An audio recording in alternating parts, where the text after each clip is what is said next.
Get ready. 10 seconds. 5 seconds. Start.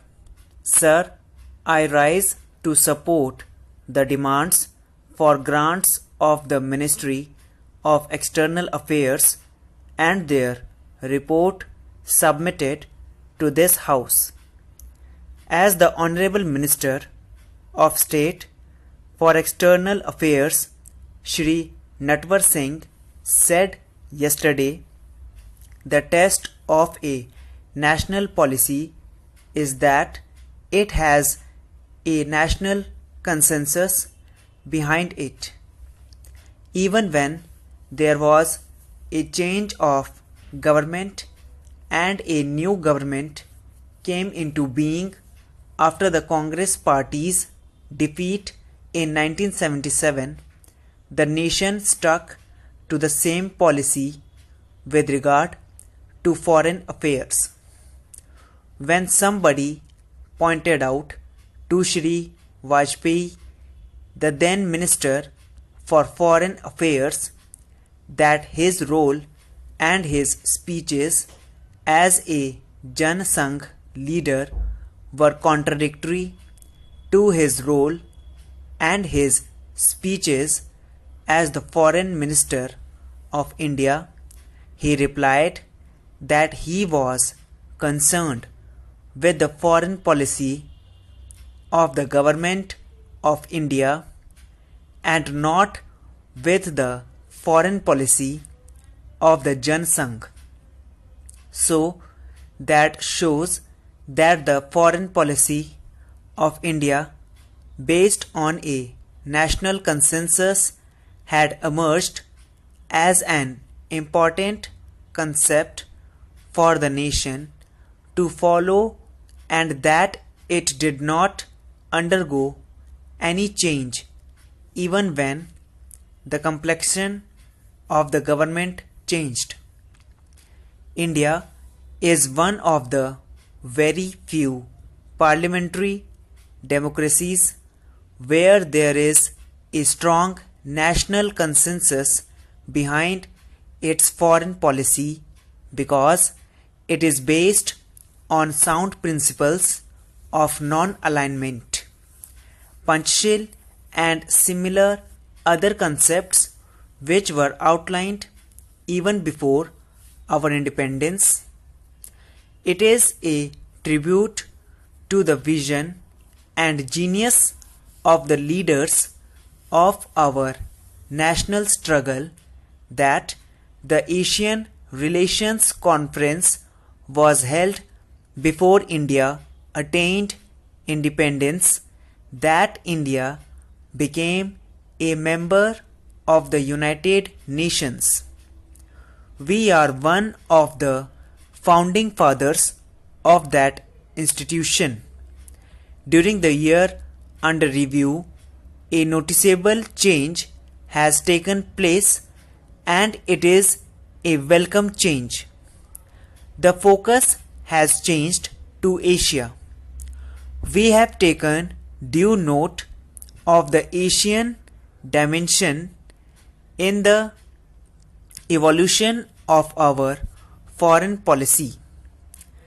Prime Minister Rajiv Gandhi's stop over in Tokyo during his visit to Canada to participate in the Commonwealth Heads of Governments Conference was the first sign of this, and the recent visit of the Prime Minister to Japan has strengthened the impression that we are not forgetting the Asian dimension in our foreign policy formulations. The commemorative Asian Foreign Relations Conference held last year and the talks between our government and the Foreign Minister of Japan were also significant developments in this connection.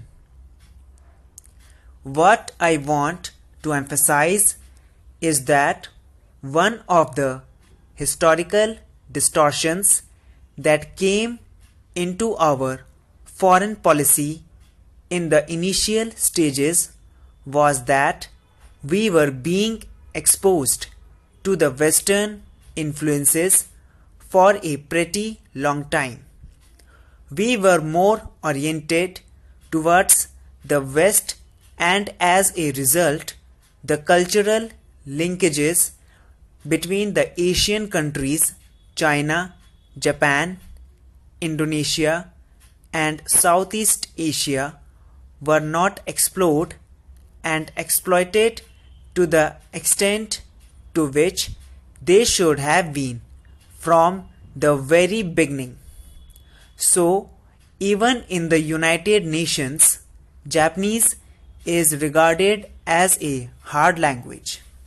But we should provide for and we should have some sort of scope for greater and more frequent cultural exchanges between Asian countries on the one hand and India on the other. At this moment, we are more oriented towards the West in our literature, in our culture. But basically, our roots are with countries in Asia, with Japan, with Sri Lanka, with China, with Indonesia. So, setting up of the departments for Japanese and Chinese studies in Delhi University was a step in the right direction.